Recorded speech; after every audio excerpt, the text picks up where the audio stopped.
Today we're talking about the Mandalorian Starfighter. Mandalorian. Mandalorian, that's what I'm saying. Let's do this.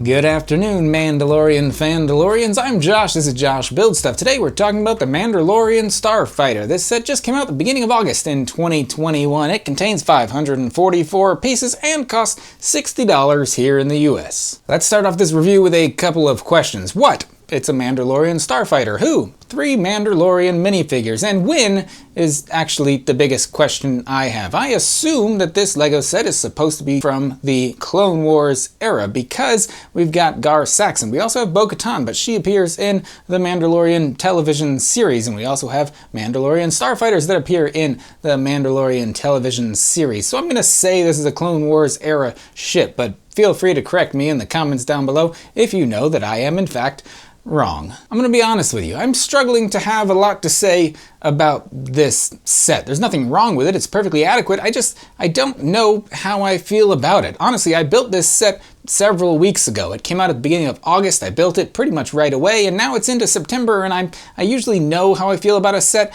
based on how long it takes me to get from that build to this review portion. Because when I like a set, when I'm excited about a set, I want to talk about it. I want to share it with other people. But this one, I built it. It's just been sitting around, and I've been moving it around my office to literally make room for other sets that I like more than it. And so I'm having trouble having strong feelings regarding this set. There's nothing wrong with it. I like the ship. I like seeing the ship in the Mandalorian. I like seeing it in the Clone Wars. I watched them all, but I'm just not a strong Mandalore fan, I guess is what I'm trying to say. But I'll give you more of my thoughts on the ship, the figures, the features of this set right after we build it. The build for this set, like I said, it's been a couple of weeks, and honestly, I'm going to say that it was kind of a forgettable build. Maybe I just build more Lego than most people, but I do recall that the mechanics of the thing are actually pretty nice. Obviously, with a ship like this, you're going to spend a lot of time building the wings because they're like most of the ship, but I like the mechanics that have to go kind of behind the scenes underneath everything that let this ship have the cool movable features that this ship does in fact have. Overall decent build, it just did not get stored in my long-term memory. Don't get me wrong, this set is cool, this set is fun. Look at it, it's all pointy and sweet looking. You can fly it around. It feels kind of like I'm holding an energy sword from Halo. There's nothing wrong with the set. There's nothing wrong with the figures. I just do not have a very strong attachment to the Clone Wars, or really like a kind of obscure Clone Wars ship. I do appreciate the Mandalorians and the Mandalore lore, if you will call it. Those dudes got a lot of backstory, kind of a troubled history. It's a cool story that it looks like we're exploring a little further coming up in the Mandalorian Season 3 with the Darksaber and all that stuff. I'm excited about that. But let's take a closer look at this ship and the minifigures, and maybe I'll find some features that I remember that I actually like about this thing. This ship undoubtedly has some very cool qualities. Just the overall aesthetics of it are very nice looking. Like the wings, the design there, it looks like an art piece. Obviously in the shows they would be painted, but here it's like layers of plates, and I think that's very well done. The back also looks nice with the engines, like from the front view, very sleek, very cool looking, and then you turn it up sideways and it's like,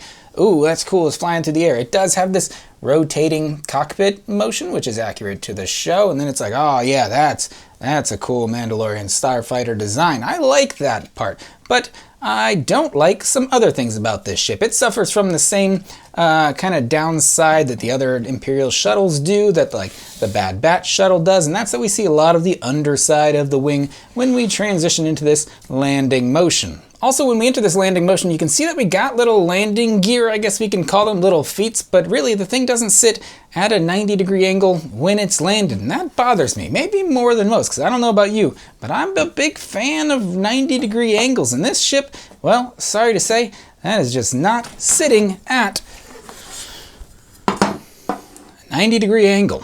Other than that though, you can stick a couple of minifigures on the inside. Once again, they're sitting in that Splash Mountain at Disneyland seating arrangement. You can close that up, blast off, and away you go. But don't fly this way, because then you're looking at the underside of wings. Fly this way. It looks much more aesthetically pleasing. You can fire off the stud shooters on the side. You can fire off the little spring shooters on each wing. So there are some play features. Kids would appreciate this set because it is visually appealing. You can fly it around. It's relatively strong if you were to drop it or step on it, though I would not recommend that sort of thing. And then when you go to land, regardless of the obtuse angle, I think this is still a cute little set.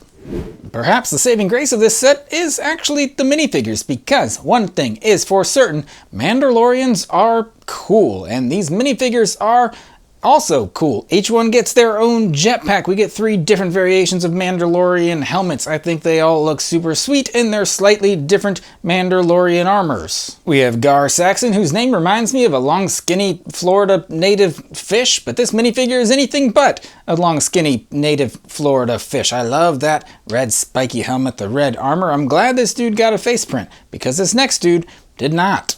This is a Mandalorian loyalist, a faceless Mandalorian loyalist. Maybe he is meant to represent all of the other Mandalorian loyalists who did not get names or faces or recognition, but all fought for the cause that ultimately still resulted in the fall of Mandalore. I don't know, but this dude, I mean, the armor is still pretty cool. I do wish that we got some random generic face at least. Then we have one of the most well-known Mandalorians in the galaxy. It is, of course, Bo-Katan. She appeared in Rebels, she appeared in The Mandalorian, and she appeared in the Clone Wars. This girl really gets around in Star Wars television shows, that is. She also has a jetpack, some very cool printing, and she gets her own hairpiece. It doesn't look at all like the bowl cut I had in elementary school.